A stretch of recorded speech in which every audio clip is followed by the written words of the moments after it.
안녕하세요. 요즘 팔란티어 정말 뜨겁죠? 주가가 무섭게 오르면서 많은 분들의 관심이 집중됐는데요. 혹시 이번 상승으로 수익 보신 분 계시면 진심으로 축하드립니다. 그런데 한편으로는 지금이라도 사야 하나? 이거 너무 오른 거 아니야? 하면서 머릿속에 복잡한 분들도 정말 많으실 거예요. 맞아요. 요즘 시장이 워낙 롤러코스터 같아서 혼자 판단하기가 참 어렵죠. 그래서 오늘 제대로 한번 파헤쳐 보겠습니다. 지금 팔란티어를 둘러싼 이 뜨거운 열기, 이게 정말 세상을 바꿀 엄청난 기회일까요? 아니면 반짝했다가 곧 터져버릴 위험한 거품일까요? 오늘 우리가 살펴볼 순서입니다. 첫째, 왜 이렇게 팔란티어에 대한 기대가 높은지, 그 강력한 이유들을 알아볼 거고요. 둘째, 하지만 우리가 조심해야 할 리스크는 뭔지 냉정하게 짚어볼 겁니다. 그리고 마지막으로 이 모든 걸 알고 나서 그래서 우린 어떻게 해야 하는가? 구체적인 투자 전략까지 깔끔하게 정리해 드릴게요. 준비되셨나요? 그럼 가장 궁금해하실 불 케이스부터 시작해볼까요? 최근 주가 상승에는 다 이유가 있겠죠? 그 속사정을 하나씩 파헤쳐보겠습니다. 지난 10월 마지막 주 정말 숨가빴습니다. 한번 보세요. 25일에는 유명 분석가가 긍정적인 전망을 내놓으면서 시장 분위기를 확 띄웠고요. 이틀 뒤인 27일에는 대형 통신사 루멘과 손을 잡았다는 소식이, 그리고 바로 다음 날 28일에는 시장 전체를 깜짝 놀라게 한 엔비디아와의 파트너십이 터져 나왔습니다. 그 결과 29일 주가는 52주 최고가를 찍었고, 월말인 31일에는 회사가 직접 나서서 2025년 매출 전망치를 더 높여버렸죠. 일주일 만에 주가가 13% 넘게 폭등한 건 결코 우연이 아니었던 겁니다. 이 수많은 호재들 중에서 딱 하나만 꼽으라면 단연 엔비디아와의 협력입니다. 이게 왜 그렇게 중요하냐고요? 자동차에 비유하면 정말 쉬워요. 자, 엔비디아는 세상에서 가장 빠른 슈퍼카의 엔진을 만드는 회사라고 생각하시면 됩니다. AI를 돌리는 초강력 하드웨어죠. 그럼 팔란티어는 뭐냐? 바로 그 슈퍼카가 어디로, 어떻게 가야 할지 가장 빠르고 정확하게 길을 찾아주는 최첨단 내비게이션과 지도 같은 소프트웨어인 거예요. 상상이 되세요? 세상에서 가장 강력한 엔진과 세상에서 가장 똑똑한 두뇌가 만난 겁니다. 이 시너지는 정말 어마어마할 수밖에 없겠죠? 그래서 그 대단한 기술, 실제로 어떻게 쓰이나요? 아주 좋은 예시가 있습니다. 바로 미국의 대형 집수리용품점 로우스의 사례예요. 로우스는 이 기술로 뭘 했냐면요. 첫째, 컴퓨터 안에 자기네 회사 전체 공급망과 똑같은 디지털 쌍둥이를 만들었어요. 수천 개 납품업체부터 물류센터, 트럭까지 전부 다요. 둘째, 이 시스템이 문제가 생기기도 전에 미리 예측을 합니다. 예를 들어, 태평양에 태풍이 오네? 그럼 배송이 몇 주 늦어지겠다? 하고 미리 알려주는 거죠. 자, 마지막 세 번째가 진짜 대박입니다.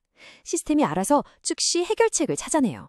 그럼 저 배송 경로는 피하고 비용은 제일 적게 들면서 가장 빠른 다른 길로 갑시다 하면서 실시간으로 물류를 재배치 하는 거죠. 이건 단순히 비용 좀 아끼는 수준이 아니라 기업을 운영하는 방식 자체를 바꾸는 혁신인 겁니다. 그리고 이 엔비디아들이 더 무서운 이유가 있습니다. 바로 유통망이에요. 솔직히 지금까지 팔란티어는 기술은 세계 최고인데 이걸 파는 영업력이 좀 아쉽다는 평이 있었거든요. 그런데 이제 엔비디아의 AI 칩을 사는 전 세계 수많은 기업들에게 팔란티어의 소프트웨어가 마치 세트 메뉴처럼 함께 제공될 길이 열린 거예요. 이건 뭐랄까, 날개를 달아준 셈이죠. 팔란티어의 성장을 10배 이상 빠르게 만들 수도 있는 말 그대로 게임 체인저가 될 수 있습니다. 물론 팔란티어의 강점이 이런 미래 가능성만 있는 건 아닙니다. 회사의 재무 상태를 보면 정말 튼튼해요. 거의 철옹성 수준입니다. 빚은 하나도 없고요. 금고에 쌓아둔 현금만 54억 달러, 우리 돈으로 7조 원이 넘습니다. 미국 대표 기업들만 들어간다는 S&P 500 지수에도 당당히 이름을 올렸죠. 특히 제가 가장 주목하는 건 이겁니다. 정부 사업 말고 일반 기업들을 상대로 한 미국 내 매출이 1년 만에 무려 93%나 폭발적으로 늘었다는 사실. 이건 팔란티어의 기술이 이제 본격적으로 민간 시장을 장악하기 시작했다는 아주 강력한 징후입니다. 자, 지금까지 좋은 소식들을 쭉 들어봤습니다. 지금부터는 우리가 어떤 점을 조심해야 하는지 균형 잡힌 시각으로 리스크를 한번 점검해 보겠습니다. 가장 큰 리스크는 뭐니 해도 바로 가격입니다. 한마디로 너무 비싸다는 거죠. 이 그래프를 한번 보세요. PB 비율이라는 건데요. 아주 쉽게 말해서 회사의 원래 가치에 비해 주가가 얼마나 비싸게, 즉 얼마나 거품이 끼어 있는지를 보여주는 숫자예요. 비슷한 업종의 다른 회사들은 평균 3.97배인데 팔란티어는 무려 75.7배입니다.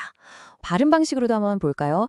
조금 전문적인 분석이긴 한데 회사가 앞으로 벌어들일 돈을 다 계산해서 적정 주가를 따져보는 모델로 보면요. 현재 팔란티어 주가는 적정 가치보다 무려 148.5%나 고평가되어 있다는 분석도 있습니다. 이게 무슨 뜻이냐면 지금 주가는 회사의 현재 실력보다 미래에 대한 기대감이 너무 많이 반영되어 있다는 거예요. 이건 굉장히 위험한 신호일 수 있습니다. 월스트리트의 전문가들 의견도 완전히 갈립니다. 보세요. 시티그룹 같은 곳은 $200 근처까지 갈 거다 하고 아주 긍정적으로 보지만 RBC 캐피탈 같은 곳은 이건 너무 비싸다. $45가 적정하다 하면서 매도 의견까지 내고 있어요. 정말 극과 극이죠. 그런데 더 중요한 건 이겁니다. 이 모든 전문가들의 평균 목표 주가는 $159.50로 지금 주가보다 훨씬 낮다는 사실이에요. 대부분의 전문가들이 현재 가격에는 부담을 느끼고 있다는 뜻이죠.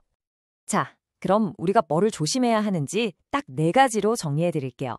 첫째, 지금 주가는 완벽함을 전제로 한 가격입니다. 앞으로 조금이라도 실망스러운 모습을 보이면 크게 무너질 수 있다는 거죠. 둘째, 여전히 매출의 절반 이상 55%가 정부 계약에서 나와서 안정적이긴 하지만 반대로 말하면 특정 계약에 문제가 생기면 타격이 클 수 있습니다.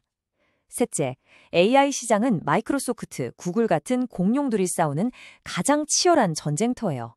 경쟁이 정말 만만치 않죠.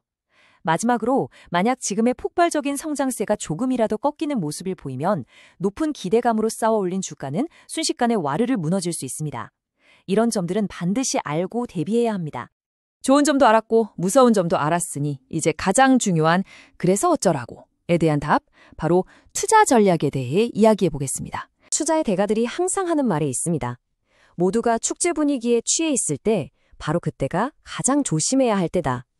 지금처럼 시장이 뜨겁고 모두가 환호할수록 우리는 한 발짝 뒤로 물러나서 냉정하게 생각할 필요가 있습니다. 흥분해서 남들 따라 사는 것보다 나만의 똑똑한 전략을 세우는 게 훨씬 중요해요. 지금처럼 변동성이 큰 주식에 투자할 때 아주 유용한 무기가 하나 있습니다. 바로 분할 매수, 영어로는 달러 코스트 에버리징이라고 하는데요. 어려운 말이 아니라 내가 투자할 돈을 한 방에 다 사는 게 아니라 여러 번에 걸쳐서 시간차를 두고 나눠 사는 거예요. 이렇게 하면 주가가 오를 때나 내릴 때의 충격을 줄여서 내 평균 매수 가격을 안정적으로 관리할 수 있죠. 지금처럼 주가가 너무 높아서 부담스러울 땐 이 분할 매수를 좀 더 영리하게 활용할 수 있습니다. 예를 들어 내가 평소 한 달에 100만 원을 투자한다고 쳐볼게요. 그럼 지금처럼 주가가 너무 높을 때는 그 절반인 50만 원만 사는 겁니다. 그러다가 만약 주가가 20% 이상 크게 떨어지는 날이 온다?